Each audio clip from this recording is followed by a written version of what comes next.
একটা মানবিক আবেদন। গতকাল রাতের বৃষ্টি, ভোর হওয়া পর্যন্ত চলা বৃষ্টিতে খিলক্ষেত আবার ডুবে গিয়েছে, তবে এবার বিপদসীমার অতিক্রম করে ফেলছে।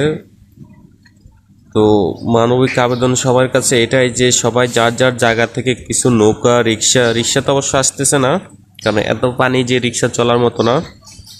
নৌকা ছাড়া আসলে কোনো উপায় নাই। যদি কেউ সহৃদয়বান খিলক্ষেতবাসীকে সাহায্য করতে চান, সেই ক্ষেত্রে আপনার কিছু নৌকা অথবা হেলিকপ্টার অথবা এয়ার বেলুন দিয়ে হেল্প করতে পারেন, যাতে মানুষ অফিসে বাজারে যাইতে পারে। তাছাড়া মানুষ আসলে না খেয়ে মরতে হবে, কারণ মানুষের এমনভাবে ঘরবন্দি হয়েছে যে বাসা থেকে বের হয় দুষ্কর। তো খিলক্ষেতবাসীকে সবাই বাঁচান।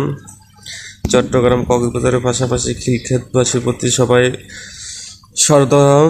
সবাই খিলক্ষেতবাসীর প্রতি একটু নজর দিন। পুরো ঢাকা শহর মানুষকে রিকোয়েস্ট করতেছি, আপনারা যার যার জায়গা থেকে নৌকা, এয়ার বেলুন, হেলিকপ্টার নিয়ে বেরিয়ে চলে আসুন।